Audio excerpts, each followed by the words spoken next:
Welcome to Black Spring. Now, with all the strain and the stresses of life due to the pandemic and the availability of resources from financial to goods, services, we ended up talking about this study called economics, the consumption, production, wealth, distribution. And we've also seen two opposing methods of running an economy. One we've seen based on less government, less regulation, and lower taxes. The other would be the opposite, which has been run on large government, more regulation, and higher taxes. Well, today's segment, we will get into some specifics on what happens when things are, to say the least, out of balance. Once again, I'd like to thank everybody for joining me on this segment of Black Spring with Autumn. The first segment I will bring to you will include a bit of a statement from Senator Mitch McConnell.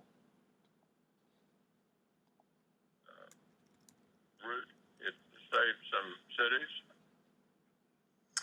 All right, well, that was Senate Majority Leader Mitch McConnell facing backlash now after saying that he favors allowing states to declare bankruptcy, rejecting calls for a federal bailout of states that are struggling to pay their bills amidst the pandemic. Joining us now is Louisiana Congressman and House Republican Whip Steve Scalise. Congressman, good morning. Great of you to be here this morning. So, do you share in supporting bankruptcy option for states as McConnell just detailed? Well, Sandra, first, it's good to be with you. And let's keep in mind, we've spent trillions of dollars to try to keep our economy held together, to keep small businesses and families and jobs. But there was $150 billion that went to states in the last bill, the CARES Act that we passed a few weeks ago. That $150 billion is just starting to get to states. Each state was given an allocation based on population. And then the states and local governments have access to that money to get them through the COVID-19 crisis. And so, as some governors that were having financial problems before this crisis, keep in mind, are talking about a bailout for themselves, just remember there's $150 billion that just went out the door. Most of those states got that money in their bank account earlier this week. So they have that money before they start talking about a bailout from the federal government for problems they had prior to COVID-19. Well, let's make sure that this money that was spent that they're just getting now is spent properly. Well, and that is the case that Mitch McConnell made in a series of interviews. And Governor Andrew Cuomo from New York, hardest hit in the United States with this pandemic, he responded to it. Here's the governor. Yeah, it's one of the dumb statements of all time. How does that help the national economy? States should declare bankruptcy. He then says this is a bailout to the blue states, which was a really offensive statement. So to finish up on that point, you support Mitch McConnell saying that states should lean on the bankruptcy option over leaning on federal funds. Well, again, let's keep in mind, hundreds of billions of dollars are going to states, not just the $150 billion that was in the CARES Act specifically for state and local governments, but there's also unemployment money. There's money, of course, we're going to pass more money for small businesses to help save those small businesses. And by the way, when that money, 75% of the money we're going to pass today in the PPP, the Paycheck Protection Program, has to be spent on workers, bringing workers off the unemployment rolls. That also saves states money. So for some of these governors, again, I mean, these are states you're talking about. New York had real serious financial problems prior to COVID-19. They're getting flush with cash from the federal government for this crisis. Businesses and workers are getting money as well. We know there's a shortfall everywhere. The real answer to that, Sandra, is to get our economy back open. You've heard President Trump talk about this, the need to make sure that we're not trading off between safety of our health and safety of our economy. You can and must do both, but you've got to start getting people back to work in a safe way over these next few weeks. And look, we're learning a lot more from our medical experts about how to do that, which includes social distancing. But you're hearing from all these small businesses that say even with money from the federal government, they can't hang on for another month or two. All right, so we'll see where the rest of your colleagues on both sides of the aisle stand on that. Congressman, a couple big votes happening in the House this morning. You just heard Chad Pergram lay that out for our audience. Obviously, the first one on the Oversight Committee, there will be a vote on that. And then the $484 billion measure, phase 3.5 bill, 3.5. Where do you stand on it? Do you support it? Yes, I support the measure to replenish the Paycheck Protection Program. This has been a lifeline to so many small businesses. I've heard from small businesses, not only in my district in Southeast Louisiana, but all across the country, some who have used this money to keep their business afloat, to keep their workers off of the unemployment rolls, and some who are about to face bankruptcy because they weren't able to get a loan in the first round. We need to make sure that this passes today. It will pass overwhelmingly. And, you know, this is kind of a unique vote with us voting in blocks where they're basically breaking the whole roll into 8 different blocks of members. So it'll take a few hours, but it's important that it get done. You know, in terms of that oversight committee, look, we have 8 oversight committees already. This really is an attempt by Speaker Pelosi to just set up another impeachment type committee to harass the president, and that's a concern. They should be focused on helping families right now. The way she detailed that committee, the committee will root out waste, fraud, and abuse. It will ensure that taxpayer money goes to workers' paychecks. So are you not supporting that measure? Well, Sandra, there are already 8 committees plus an inspector general that we added in the CARES Act. And the president. Thank you so much, ladies and gentlemen, for joining me on this segment of Black Spring with Autumn. I'd like to bring you another clip in which we will see a bit of a different perspective on these economic issues, which are, of course, affecting the states level as well as at the federal level. So now I'll take you to another clip here.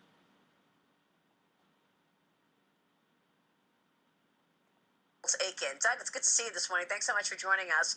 Well, what'd you make of McConnell's statement there? So it's okay for the states to go bankrupt and just use it as cover. Well, some states, Illinois in particular, have extraordinary pension problems that have been around for a long, long time. And it's been recognized that they're going to have to somehow deal with these, and they simply haven't. It has nothing to do with the pandemic. Certainly states and localities are suffering from the pandemic. You know, the customers went away, the revenue went away for the businesses, but the sales taxes went away too. And with all the unemployment, the income taxes are going away. So there are some legitimate concerns about state and local governments, but borrowing money now to fix these pension problems has nothing to do with the pandemic. This is a problem that the state should take on. If they had access to bankruptcy, it would be a good way to work it out and have all the stakeholders share the pain. And I think it's a pretty common sense observation by the majority leader. So what do you do, though, in terms of all of the spending, Doug? I mean, Treasury Secretary Stevie Mnuchin said that, quote, we need to spend what it takes to overcome the coronavirus crisis. You know, and now we're talking about the amount of debt that this country faces, $22 trillion, just about the size, even bigger than the size of our economy. Yeah, this is an extraordinary moment. I mean, certainly for someone like me, I never dreamed we'd see these kinds of numbers. We'll probably have a federal deficit of $4 trillion this year, very easily. And the reality is that in this moment, those monies are being used to keep the infrastructure of the U.S. economy in place during the worst of this pandemic, to keep people attached to their employers, and those are dollars well spent. And I think the lesson here is twofold. First, you shouldn't start a pandemic with $1 trillion deficit, because that's $1 trillion we could have used every year to try to fight this nasty plague. And in the aftermath of this, we're going to have to get the debt under control. Everyone's talked about it and paid lip service to it, but no one's really done anything, and it's time. Brian Brenberg. Yeah, Douglas, you know, the longer that these stimulus bills go on, the more rounds that we get of this, the more likely it is that they start to cover things that existed before the coronavirus pandemic ever arose. You're seeing that with the states now. They want to solve problems that really have nothing to do with coronavirus. You're seeing Congress talking about more and more regulations on business, which ends up killing the growth that was driving the economy. It seems to me we need to stop these stimulus bills as soon as possible, because the longer they go on, the more they undermine the real strength of the economy. Yeah, I think you make a good point. I mean, there are two different things. There's the act of preserving the businesses and their attachment to the workers through the lockdown and the worst of the plague. But then there's what do you do afterwards? And afterwards, you go back to growth. The problem is not going to be stimulus, sort of throwing money at people. It's going to be getting people into their jobs. It's going to be making workplaces safe for people to interact. And if that's done, then the economy will take care of itself. The U.S. economy has weathered enormous headwinds over over 250 years that it's been around. It's become the largest, most powerful economy in the globe for a reason. You don't need to manage it from Washington. You need to get out of the way, and so the time for stimulus has passed. We've done that job. Yeah. Now it's time to turn to just having the economy grow. Dagan. Doug, it's Dagan McDowell. Is there any way taxes don't go up on the rich to pay for all this? Maybe 2 years from now, maybe 4. Is there any way to avoid that? I think if you roll the clock forward 2, 3, 4 years and you have any fiscal reality whatsoever, we're going to see revenue go up. So the pressing question is how? How do you raise the revenue? Do you do it in a punitive, destructive fashion like the Sanders or Warren wealth taxes? Or do you do the things that we have always known are the right way to raise revenue, broaden bases, keep rates low, and let the economy's growth drive the revenue up? I hope we see the latter. I'm certainly concerned about the former.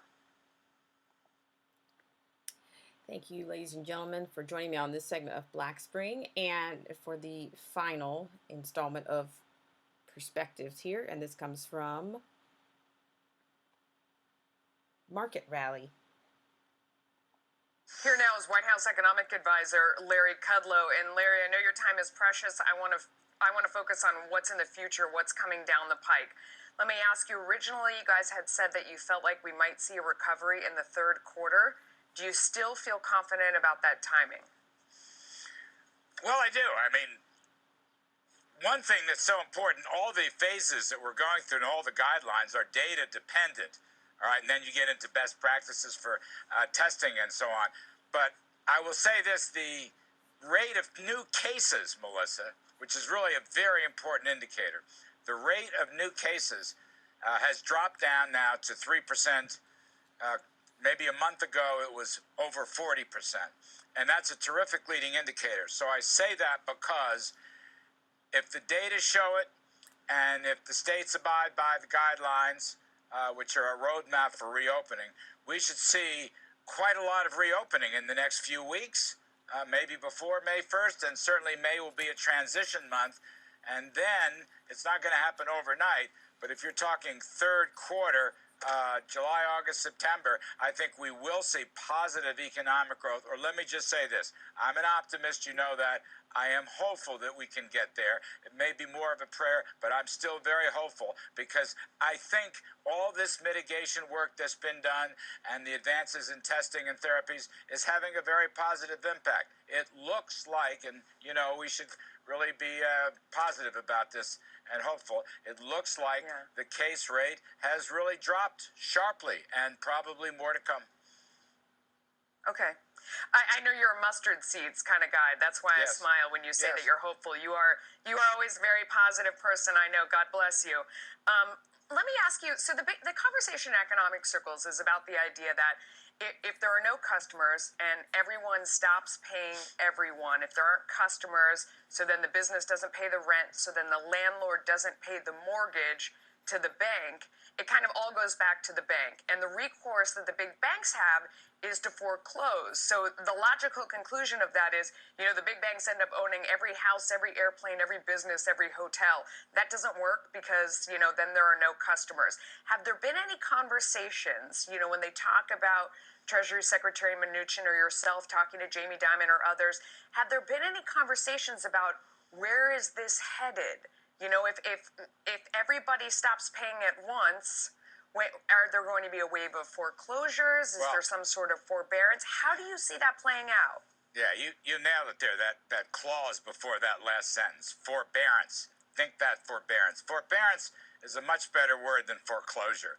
And I think really, with respect to banks and other lenders, and it almost doesn't matter what industry, the key is forbearance. Forbearance and deferring, okay? Like, we're deferring payroll, it's payroll tax holiday. We've deferred income taxes for several months, right? Instead of April 15th, July 15th. We put out notices in the housing area, in the mortgage area, more recently in the mortgage servicing area, forbearance and deferring for people who are in trouble. Now, let's remember, we're in the rescue part of this economic policy. It's very, very important. A lot of hardships out there, a very brutal economic contraction from the virus. It's not economic driven, it's virus driven, but roughly 175 million people will be getting loans, direct loans, payroll loans, unemployment loans, as I say, deferred student loans and income taxes, 175 million people. So there's ongoing activity. We're just trying to stay afloat and bridge into the next phase of this thing when we get the reopening. And by the way, we will hopefully be shifting to more pro-growth policies at that point. Yeah, but is there a conversation, or would there be one at one point, where you see like the Treasury or the Federal Reserve backstopping the big banks or giving them some sort of credit or something along the way, because they're the ones that are kind of left holding the bag, and they're not going to, maybe they're not going to earn interest on these payments or something, it all goes back to them. Are there any conversations like this or any banks asking questions like that of Treasury or of you guys? Look, not that I know of. I mean, we have lots of conversations. The big banks, by the way, have been very cooperative. So have the middle banks and the community banks. By the way, I just want to put a plug in this latest rescue package, the portion for PPP, there's a big set aside for small lenders and community banks. Very important area. Now, this is really, Melissa, this is not about insolvency. This is just a different kind of correction because of the virus. Liquidity issues and cash issues, yes, absolutely. And we're trying to literally float the economy until the point where the virus lets up and we can reopen and begin the process of economic growth. But I don't think insolvency is the issue. And again, coming back, it's become one of my favorite words, forbearance. There's nothing wrong with it. In an emergency, that's what governments are there for, and we give guidance. That doesn't mean everybody's going to follow our guidance, but most have. And I think private companies, not just banks, but all kinds of private companies have had this kind of lenient attitude. They understand what's going on, and so much of this, and this is, I think, a testimony of President Trump, his handling of this emergency. This is a government part, absolutely, but we have relied very heavily on the private sector, on free enterprise to help us get it done. And the free enterprise folks, the actual businesses and private banks, they're doing as good a job as they can. So we will get through this. Larry? Let me ask you before we run out of time real quick. You mentioned those pro-growth policies. I know you're the king of the V-shaped recovery. What could we look forward to that would facilitate that? Well, I know we're going to look at a lot of things. The president has already talked about an infrastructure bill. He's talked about a payroll tax holiday. He's talked about restoring full deductions for businesses, meals, entertainment, sports events, things like that. We're looking at a wave of deregulation. We're probably going to have some pro-growth tax reforms to make sure it pays to work and invest. I mean, don't forget, it seems like a long time ago, but only a few months ago, this economy was roaring. First couple of months of the year, better than 3% growth. And we got there through deregulation and lower tax rates and energy independence and good trade deals. If we got there once through those good policies, let's extend those very same policies. Let's make sure that incentives are not only continuing, but we can enhance and improve upon economic growth incentives. So that's some of the things. I'd like to see some liability protection, liability insurance protection. I don't want small businesses who play by the rules, right? States and cities will tell them what they must do to deal with the threat of the virus, but I don't want a million lawsuits to put them out of business because then they'll never even go into business. So those are the kinds of things that we're looking at. Yep. God bless you. Larry Kudlow, thank you so much. Good luck to you. I'd like to thank everybody for joining me on this segment of Black Spring with Autumn. Now, here again, we have seen this before. We've seen, of course, stimulus, bailout. Are we stimulating? Are we, how much more of this is pandemic driven versus bailout? How do we discern these factors? And we've also, there's some other things that we've already seen. We've seen pre-pandemic, we've seen fiscal irresponsibility from this 116th Congress on both sides of the aisle. We've seen states or nation state California go be anti-federal immigration policy versus spending and proposing budgets that include health care for illegal immigrants. We've seen, of course, enviro taxes and higher taxes for businesses and higher regulations in many states managing their own economies. I mean, most of this is not; these are not new trends or new factions on either side. But how do you come up with the perfect storm in order to recover in an economy that has been laced with a pandemic, if you will? It's a delicate balance, but then at the same time, we have to not forego. We have to not let the mantra or the motto of never let a good crisis go to waste cause the spending to continue. I agree. I can see where Kudlow talks about, this being more about solvency versus insolvency, but then you've had a media that's basically given a doomsday or death sentence type of picture to the American people, which has crushed many Americans. Of course, you've got so many that seem to lean towards more of an insolvency and more of a, they seem to have more of a government, would prefer to have a government takeover rather than the nation being solvent and the states re-entering an economy that puts everyone back to work with, of course, pandemic safety guidelines in place. But as always, I'd like to thank everybody for joining me on this segment of Black Spring with Autumn, and just let me know what you think about all of these factors. It's a very complex economy, and there's a lot of risk here. And let me know what you think. What do you think happens next? Do you think that spending is the way out of this?